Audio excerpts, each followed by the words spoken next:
সুজাতার সঙ্গে আরেকবার কথা বলেছি, যেদিন চুরিটা ধরা গেল সেদিন ও বোধহয় সম্ভবত অফিসে আসেনি, এবং ও বেশ গুরুত্বপূর্ণই, ইউনিয়নের ভাইস অ্যাসিস্ট্যান্ট সেক্রেটারি, এবং কাজে ভালো, যে কাজে ভালো তার গুরুত্ব সবসময় থাকে।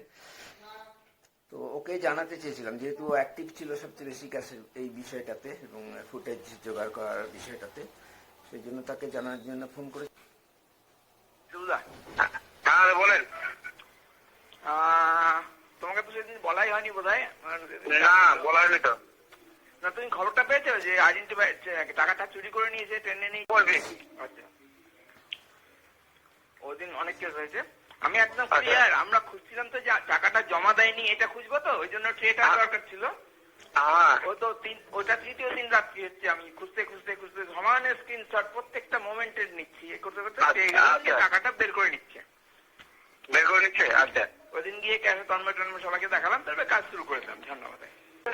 তার আগে সিদ্ধার্থ স্যারকে দেখিয়ে এসেছি, প্রথম ডিল করেছিল। আচ্ছা, দেখে বললে সারা চোরি হয়, তো জেল জানা চাই। বললে যে আমি ডাকছি ওকে, বিষ্ণুকে আর কি, মালিককে, চুরিটা তো কর্মচারী করলো। তো বিকালে ডাকলো, অনেক পরে সন্ধ্যার দিকে আসলো, আসার পর সন্ধ্যা পার করে 7:30টার দিকে। তো ওকে পেন ড্রাইভ থেকে ওই সিদ্ধার্থ স্যারেরই ল্যাপটপে ওই জায়গাটা দেখিয়ে দিল, মোবাইল দেখলো। দেখে বললো যে আমি আজকে একটু তাড়াতাড়ি আছে, আমি বালুরঘাটে যাবো, আমি সোমবারে আসছি। আমার বলার বিষয়টা আছে দুটো, একটা তো ওইটা পেয়ে গেলাম, একদম আইডেন্টিফাইড ক্লিয়ার। ও বললো যে আমি বালুরঘাটে যাবো, সোমবারে আসছি। ওখানে চিফ ম্যানেজার ছিল, আরেকটা কোন নতুন ম্যানেজার ছিল দোতলার, কালো মতো ঘাট্টা করতে। আরে ও তো আমাকে, আপনি কি করছিলেন মাথা নিচু করে ওই ভিডিও? পার্থ চক্রবর্তী এটাই প্রচুর বকাঝকা করছিল, আর বাজে ভাবে, ধরনটা কি মনে হচ্ছে চোরকে বলছে কথা। অনেক এক দাদা ইয়ে নিয়ে, চালান নিয়ে পোস্টিং করছিলাম। আপনার তো দেখা উচিত, টাকার নোটটা নামালো সঙ্গে সঙ্গে নেন না। না, এখানকার প্র্যাকটিসই হয় যে ওই ট্রে থাকে, ট্রে নিয়ে বা না থাকলে চেয়ে নেয়, যে টাকা দেওয়ার সে দিয়ে ওখানে বসে থাকে যতক্ষণ না আমি টাকাটা নিয়ে নিচ্ছি।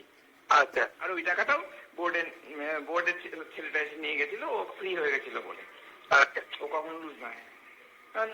তখন অন্য লাইনে আমি বললাম, এফআইআর এর কথা উঠেছিল, আমি এফআইআর করেছিলাম, কিন্তু থানা কপি দেয়নি আমাকে। তখন চার্জ করছে, আপনি এফআইআর করলেন কেন? আমাদের সিএম দুজনে মিলে করছে, আমাকে হুমকি দিচ্ছে, আপনি এটা রাখতে পারেন না। এবার সিএম বলছে আপনি সিসিটিভি ফুটেজ দিতে পারেন না, আপনি সব ডিলিট করুন। কাউকে হোয়াটসঅ্যাপ করেছেন, তাকে ডিলিট করতে বলুন, আপনি সব ডিলিট করুন মোবাইল থেকে, পেন ড্রাইভ আমাকে দিন। আমি পেন ড্রাইভ দিয়ে দিলাম, ওনার সামনে সব ডিলিট করে দিলাম। ঠিক আছে, ঠিক আছে, কিন্তু এই ব্যাপারটা আপনি রাখতে পারেন না। এবার আমি তো সিসিটিভি ফুটেজটাকে চাইনি, এটা তুমি জানো, তোমরা অ্যারেঞ্জ করেছো। এটাই বললাম যে ফুটেজ ওই চিফ ম্যানেজারের ক্যাবিনেট থেকে একদম সিকিউরড যে জায়গাতে থাকে রিভলভার এবং বিভিন্ন ডকুমেন্ট, সেখান থেকে রিভলভার বের করার অধিকার মেসেঞ্জারের আছে, আর আমি সিসিটিভি ফুটেজ রাখতে পারি না। সেই নিয়মটা আমি জানি, যে এখানে চালু আছে, এইদিকে ফুটেজ তো দিয়েছে কেউ, আমি তার কেড়ে নিয়ে যাইনি ফুটেজ। চাপের জন্য আমি ক্যাশে কাজ করে যাচ্ছি, তোমরা পিছনে কয়েকজন মিলে মানে ব্যাকে যারা বসো তারা এসব নিয়ে পড়েছিল আর কি। তো এইটা জানানোর জন্য যে আমাকে ফুটেজ নিয়ে আমাকে ধরেছে, এটা আমি টেম্পারমেন্ট ধরে রাখতে পারছি না এই কথাটার জন্য। 53,000 টাকা, সেটা যে দেখা গেল সেটা নিয়ে কোনো কথা বললো না। আপনি এগুলো রাখতে পারেন না, এটা হচ্ছে ওদের মেন কথা। আপনি কিছু করবেন না, যা করার ব্যাংক করবে। আমি অনেককে জানিয়ে রাখলাম, তোমাকেও জানিয়ে রাখলাম, কারণ ফুটেজটা অ্যাকচুয়ালি ম্যানেজারের কথাতেই এসছে, আমাদের আগে ম্যানেজারের কথাতেই এসছে। ঠিক আছে, আমাদের কথায় আসেনি, আসবে না, এটা তোমাকে ইনফর্ম করে রাখলাম।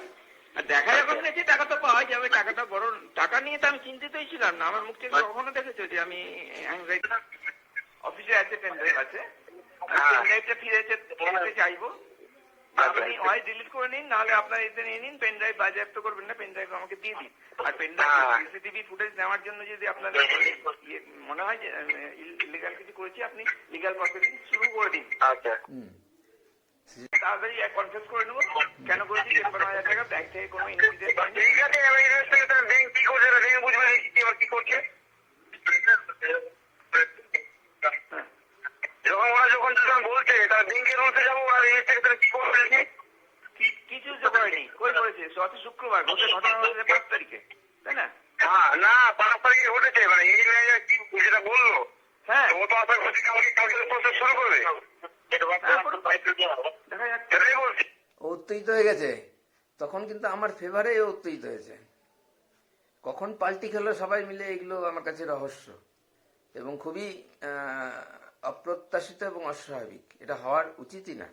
স্টেট ব্যাংকের স্টাফ যে এরকম সবাই, সেই মথুরার সাফাই কর্মী, ওই ভিডিওটা আমি দেখাবো, ওই পোর্শনটা। সাফাই কর্মীকে চাকরির থেকে ছেটে দিয়েছে। তারপরে এটা জানার সঙ্গে সঙ্গে যখন সবাই মিলে বলেছে যে ওকে পুনর্বহাল না করলে কেউ 1 ফোঁটা কাজ করবে না, তারপরে ওকে ফিরিয়ে নিয়েছে, বিনা দোষে ছাড়িয়ে দিয়েছে। ওটা ফুটেজটা ওই আগে মনে হলো সিধা চলে গেল কালকে হ্যাঁ, চলে গেল।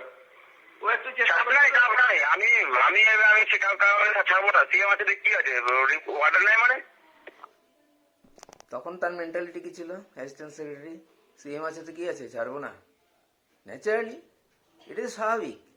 কিন্তু তাদের কি হলো শেষে? আরে ভাই, আমি ডিপার্টমেন্ট ধরে রাখতে পারছি না, মাথা ঠান্ডা রাখতে পারছি না। আমি অনেককে জানিয়ে দিলাম, লিডার ফিডার হ্যান ত্যান, কেউ ধরলো, কেউ কাউকে পেলাম না, এরকম অবস্থা হলো। আমি তোমাকে জানালাম কেন, ফ্যাক্টটা একটু করে গোস্বামী কি বলেছেন গোস্বামীর কথা